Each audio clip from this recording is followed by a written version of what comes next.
And in today's episode, we're going to be telling you our story about how we got into the field of project and program management, and hopefully this will help your journey as well. We are Black Women in Projects.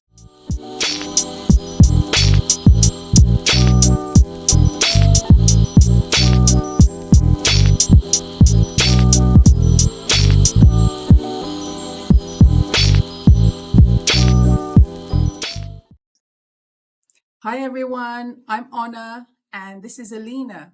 So Alina, why did you decide to get into project management? What led you down this road? So my fall, let's say, into project management was completely accidental. I had completed my master's degree in entrepreneurship and small business development, and I knew that I wanted to help people to start their own businesses. And the first job I had was doing exactly that, being a business advisor for a new enterprise centre that had just been built. And as part of the programme of helping people to start their own businesses, we were also opening incubator units. And my role sort of developed into project management because all of a sudden I needed to help to manage the opening of these incubation units, manage funding from European sources and from what was called the LEGI initiative, basically government funding. And so it was more of a need rather than something that I actively pursued. We needed the project manager, and I fell into doing the project management of all the programs. What about yourself, Anna? Okay, so mine was a bit more intentional in that I started off as a marketing manager. At the time, I was a marketing manager for a big government organization, and I was going down the whole route of getting all my marketing qualifications to become a chartered marketeer. And then we had this thing where we needed to replace our enterprise system, our ERP software. And so I was seconded onto that project as the marketing subject matter expert. And I really liked the whole process. I don't know whether it's because the project management team from the supplier were just really I would say inviting, and they answered all my questions. They were extremely inclusive, and I just really enjoyed the whole process. So when I finished, I said to my boss, I'm really interested in project management. Could I get some opportunities? Because we had a project department, we had a project management department in the company. And I said, could I get some opportunities to do project management? And again, he was really helpful and helped me do my qualifications. So he got the company to pay for my Prince 2. And then when there was an opening in the project management department, I applied and was able to get the job. And the reason I got the job was I highlighted all of my transferable skills. So yes, I hadn't done a project, but I'd worked in a project environment. Lots of marketing campaigns are specific projects. So I was able to use that as experience when I was talking in the interview, and then got the job and then went from there. Especially the different approaches. So I probably didn't get my Prince 2 until maybe around 6 years after I first started my first job. So, as mentioned, I started off as a business advisor, and then I think my job title officially changed after the first year. But despite doing all of the project plans and sort of really robust financial planning, because that's what you have to do in terms of government funding at that time, I didn't look at any formal qualification until a lot later, until maybe a good few jobs in, when I think it was probably mentioned that, it might be a way to go in terms of getting a formal qualification. And I know at the time, lots of people were trying to do lots of different types of qualifications. I remember one of my friends doing a master's in project management, and me thinking, I'm not sure that's where I want to go. But, doing my Prince 2 a lot later in the day. So probably had, like I say, approximately 6 years experience before I did the qualification. Hmm. Would you say that that's when you got intentional? Because you said, you hadn't intended to get into project management, but you were doing a lot of the work and then sort of went into it that way. Would you say that's at the point where you started to get very, very intentional about your project management career and making certain choices in terms of the experience and knowledge you were trying to gather? No, I think I was actually relatively excited to be within the project management field when I had that role.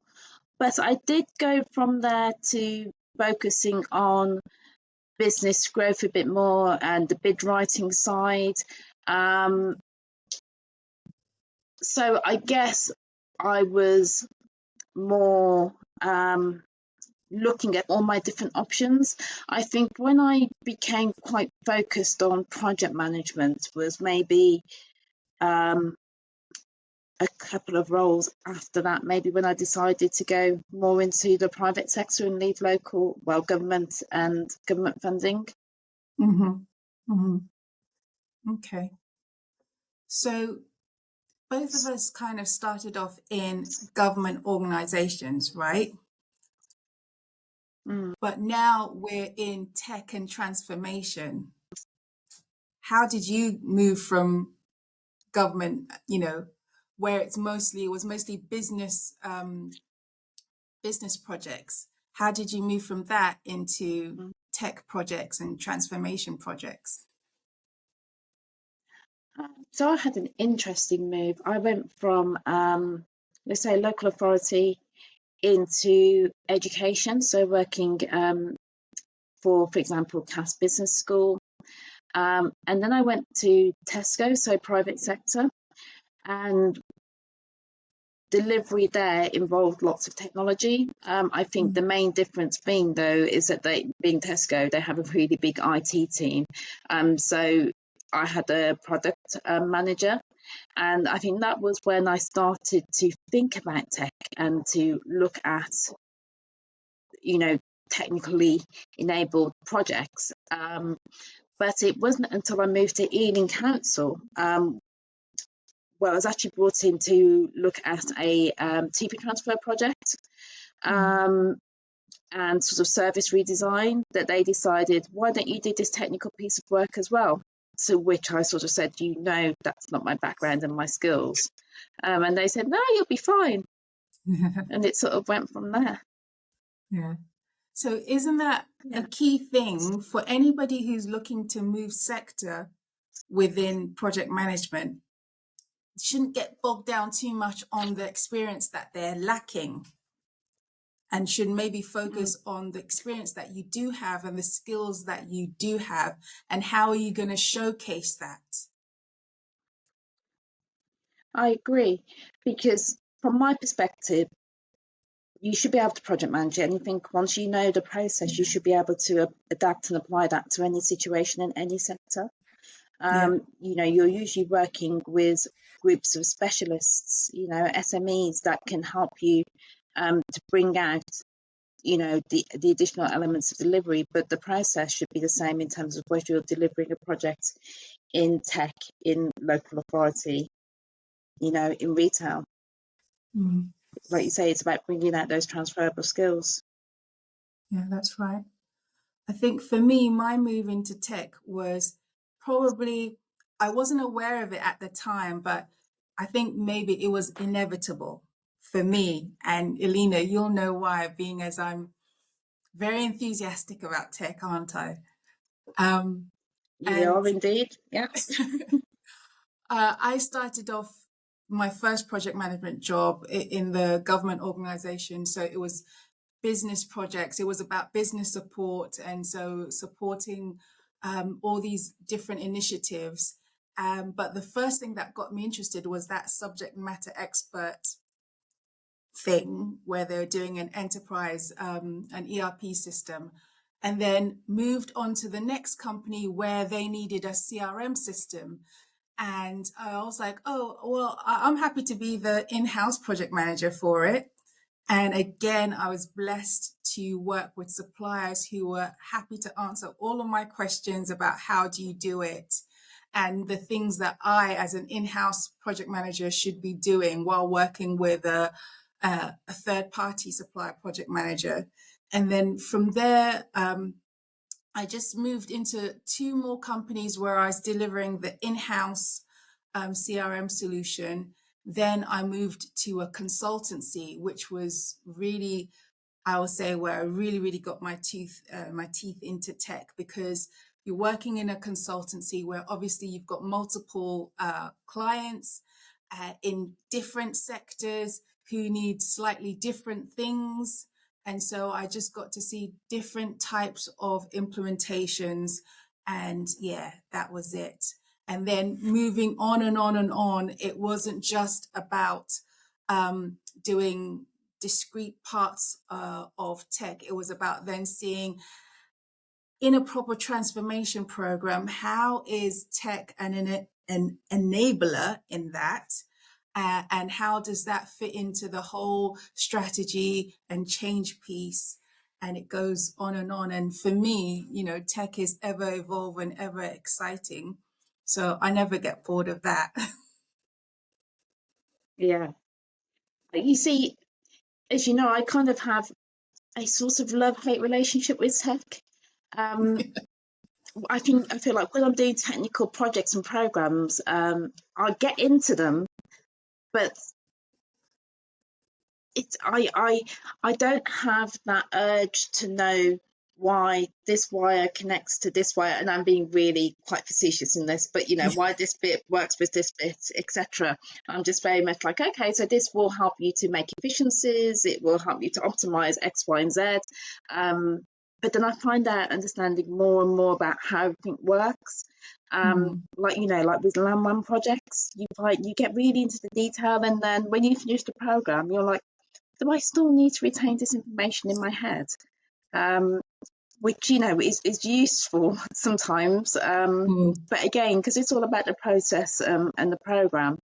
But at the same time, saying that, I have really enjoyed what would be the word?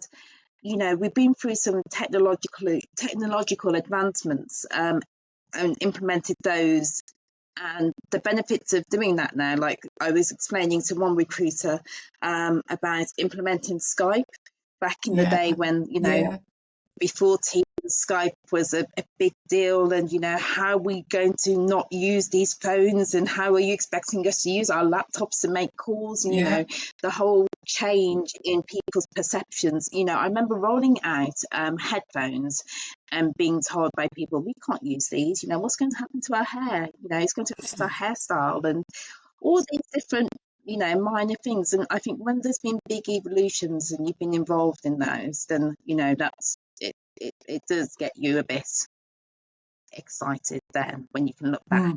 I guess I'm more of a look back and think, that was really good tech. For me, I think another one would have been rolling out Tesco's lottery tickets. I am part of the reason why you can swipe a lottery ticket at Tesco. So yeah, things like that are quite interesting.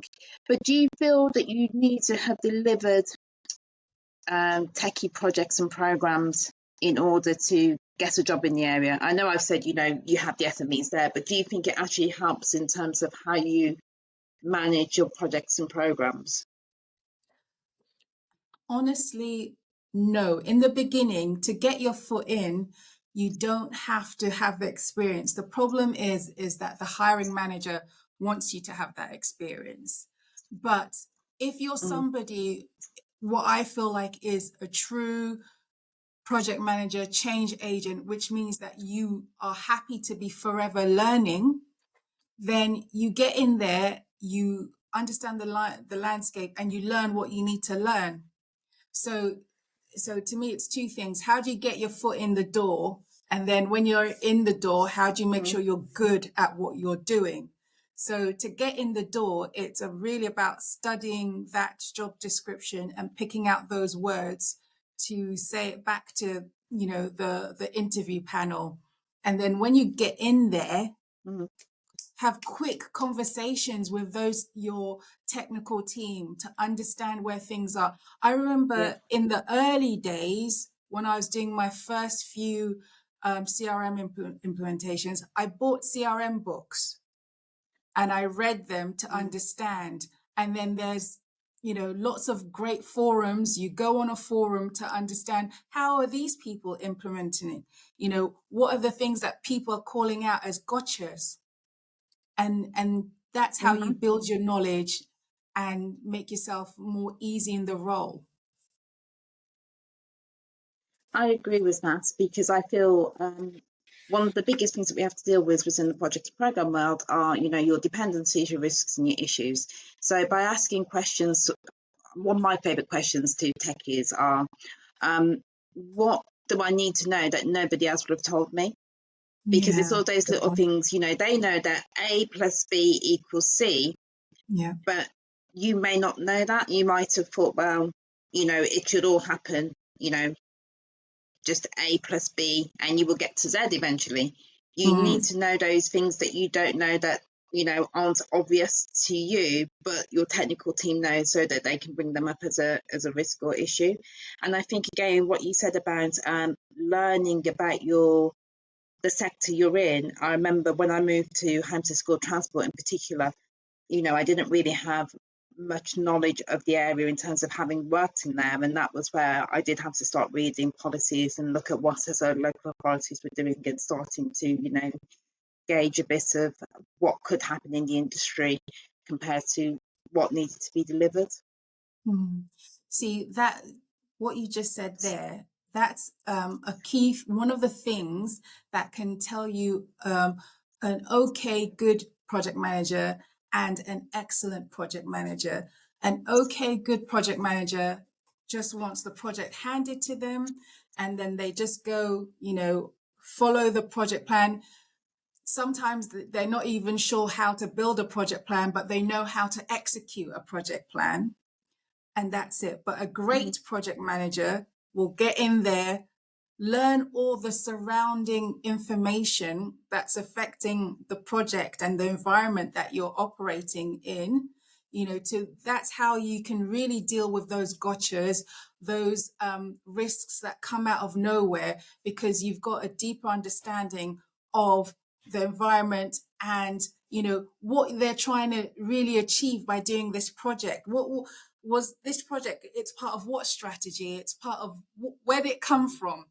Understanding those things makes you a great project manager, as opposed to, this is the project plan and I just follow it, blindly. Yeah, I agree with that, and I think the other important thing, especially for those people who are starting their careers, that they may not realise, is that you're sometimes brought in. I know nowadays I am mostly brought in because a program is failing. So you can't just follow the project plan, because obviously it hasn't worked. So, what is it that has gone wrong? What should actually happen? What needs to change? And but like you say, by doing that additional background work, it helps you to place things on the right tangents and on the right course.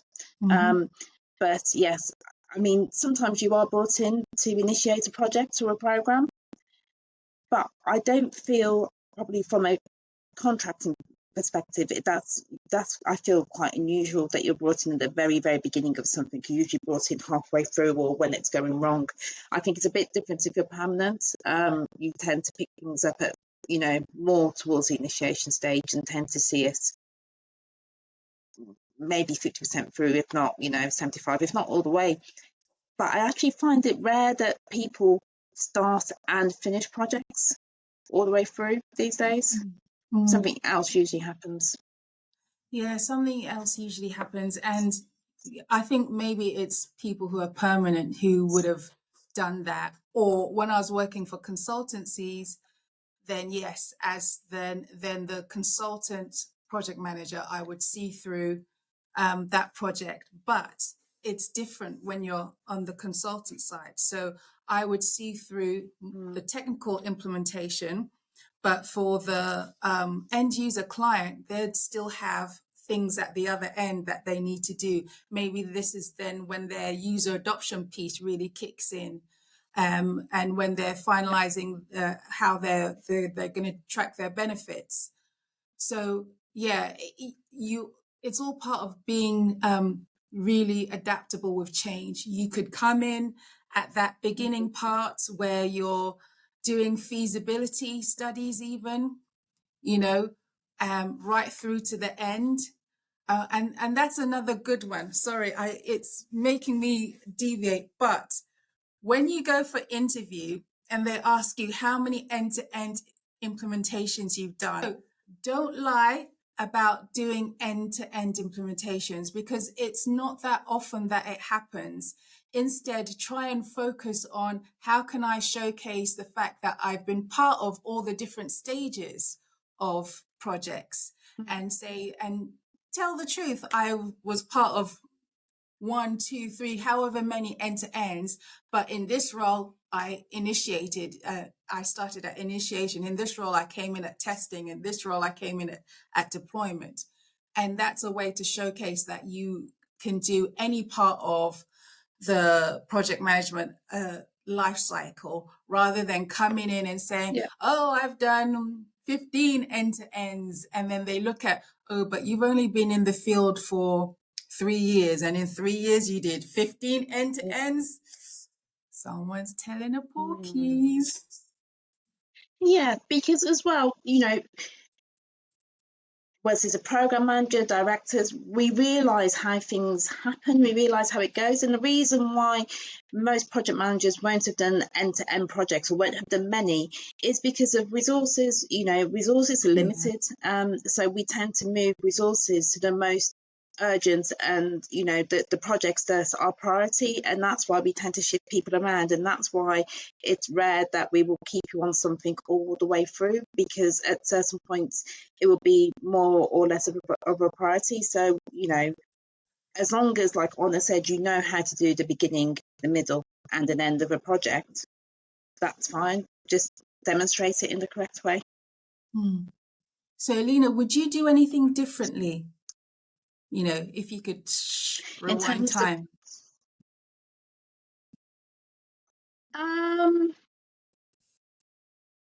Would I do anything differently? I don't think I would. I've loved how I have progressed, from being a business advisor to a project manager to a program manager to a program director. I think, there are times I feel that track could have been a bit quicker, definitely from program manager to program director. But at each stage you learn, and you learn something new. And I think, doing all the different sectors is good. There are probably still some sectors I'd like to do that I haven't done. But yeah, to date I wouldn't complain. What about yourself? Would you turn back the clock? I would turn back the clock only to tell myself to step out sooner. When you say step out, what do you mean? When I was thinking of going to work for a consultancy, I was like, ooh, all the fear of the unknown. And I wish I would have just, gone over that fear quicker and just gone for it. Be working for that consultancy, it was right for me. It really opened me up to lots of different sectors, different ways of doing things. I could be working for 3 different clients who were 3 different sectors. And on one project, I was delivering waterfall. Another project, I was delivering agile. Another project was some weirdo combination of the 2. So it really helped me, making that change really helped me grow in my project management. And the other thing that I would change is that I didn't network enough soon enough. Going out there to network so that you can build your knowledge, so, and it's not just all about going out and meeting people, joining forums to speak with Yeah. like-minded people, learn from them, and then also doing the traditional networking of getting out there, meeting people.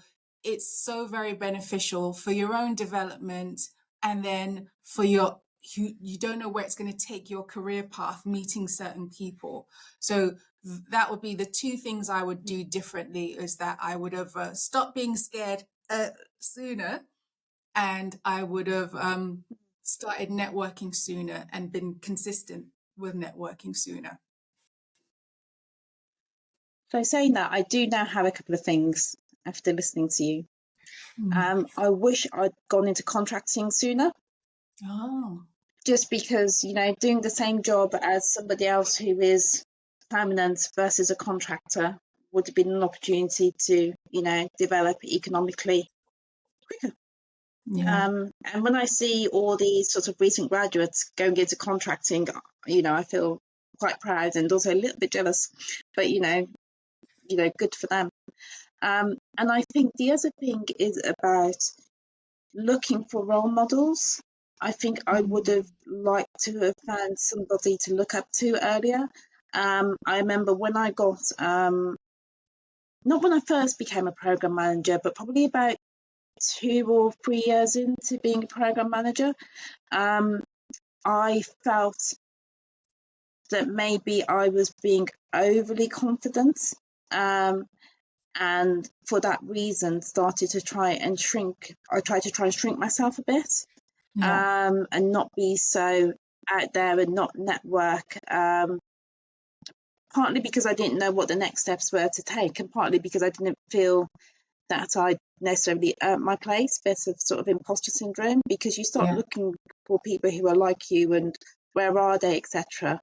And I got a little bit stuck, I think. yeah, yeah. So yeah, I look for the role models. That's so important. Community and role models to to help you believe, because sometimes life is just lifing, and something happens, and you take a bit of a mental step backwards. But having those role models will help you get out quicker, and get back to, Mm. it's like, this is my geeky side coming. So anybody who watches the Matrix movies will know what I mean by residual self-image, that way that you think of yourself, but you think of yourself in a certain way, and you want to operate in that way, and then something happens and it knocks you off of that path. But so you need to do things to get you back into it. We talk about it, Alina, in a non-geeky way, about, something happens and you're now not operating the way you want to operate. What are those tactics that you do to get yourself back into that way of operating sooner? So I think having mentors, having role models that you can see them. It's like, yeah, that girl is doing it. I can do it. She's from the same background as me. She's had similar experiences to me. She's overcome. I can overcome. I can keep pushing. I can keep doing. And you get back to, yes, Yeah, your residual self-image, and you keep going. yeah, agreed. I think, for me, progressing through the ranks, I wasn't confident enough. So, for Mm, example, I became a program manager because my CIO at the time wanted me to program manage his program, and I'd sit next to him in these transition and transformation meetings, and he'd be showing me CVs of program managers, and he'd be like, "Well, why don't you just do it?" And at first, I thought he was joking. And yeah. then my program manager said, "No, he thinks you'll be really good for this." And I was like, "Well, whoever comes in, I'd like to shadow them, and then maybe I'll go into it." And then I remember I booked my MSP, and they were like, "You booked your MSP, you can take the role." And that was how I became a program manager. Mm, And then when I made the move to program director, it was because I had a member of my team say, "You need to become a director. There's no one who looks like you, and you can do the job, and you know what needs to be done. Why are you not doing it?" And Yeah. then I think the following week, I had another 2 members of my team say the same thing. And I thought, yeah, actually, maybe it's time for me to start stepping up. So it's easier if you know people out there, and I think it can give you more of that confidence boost, like you've said. Yeah, definitely. And you refer to MSP there. Tell the folks, what's MSP? MSP is managing successful programs. So, I mean, there are lots of different qualifications you can use to move up. And at some point, we'll do talk on the different qualifications. But for me, I did my Prince 2, then I did my MSP, then I did the agile version of program management. But then I also did change management qualifications as well. So Yeah. it's looking at how you want to progress in the fields and directions you want to progress into. Yeah, exactly. So as Elena said, if people are interested in understanding the different qualifications, please leave a comment and we will pick up whichever one you're most interested in and do a deep dive into that, what the qualifications are and how they can help you. I have to say that as a newbie, because I did my Prince 2 before I did any actual project management, it wasn't helpful for me. It was just so theoretical and I didn't understand it. So it was only in the doing that the theory started to make sense. So I would say if you're completely new to project management, try and do a blend. Try and either do a course where it's not certified, but it's being completely steeped in the real world. Do that kind of course and then later on do your certified course, because that's what's important to hiring managers, certified courses. But in terms of you actually learning how to do it in real life, one of the non-certified courses might be a bit better for you, or literally having a really good Yeah, conversation with an excellent project manager.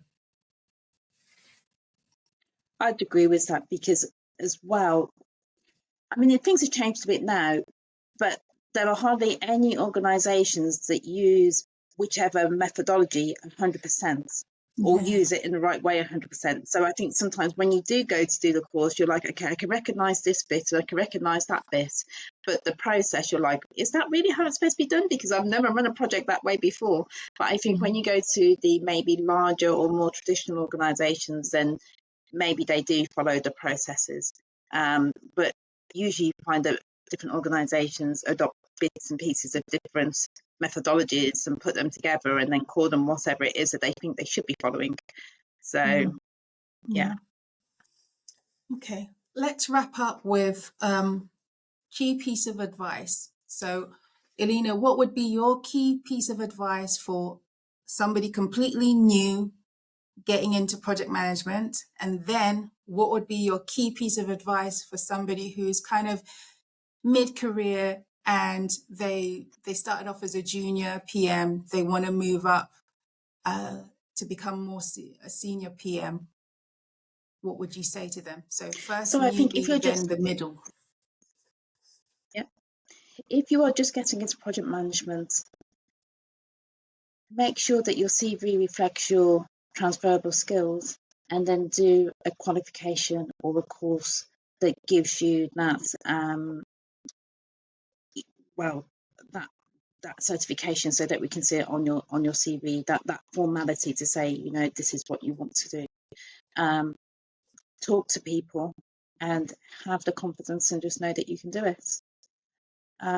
For the people who are mid-career moving, sorry, Anna, just reiterate what my Yeah. advice is supposed to be, or not what So what you want me to give. sure. For people who are junior PMs, they're wanting to become senior PMs, what would you say to them was a good way to do that? Okay.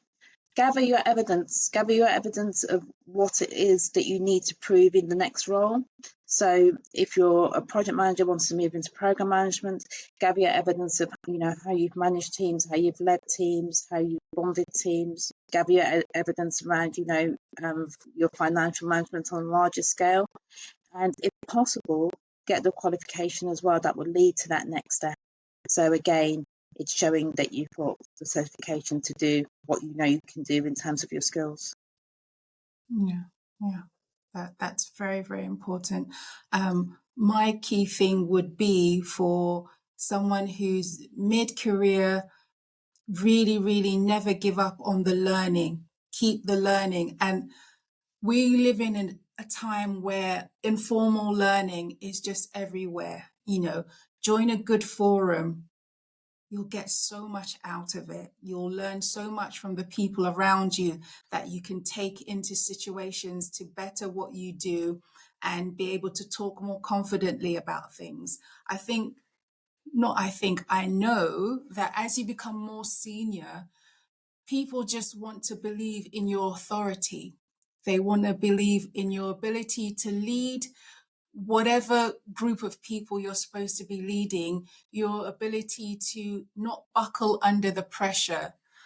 And I believe that speaking to people, hearing their experiences in forums, it really helps. And you can feel like, yeah, I wasn't crazy when that thing was going down. Those kinds of things happen and people have dealt with them in this way, that way.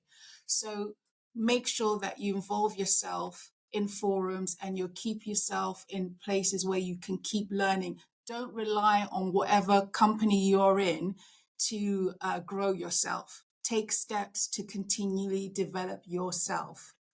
And for someone that is new, Elena said it perfectly, highlight your transferable skills and don't take a knockback as anything. That's just one person that knocked you back. Keep going, keep going. There's some weird, scary stats about how many applications you have to do to be able to get an interview. So don't let the volume that you do scare you. Just keep going. And I would say every now and then, check in with somebody, get a review of your CV. Is it showcasing the right things?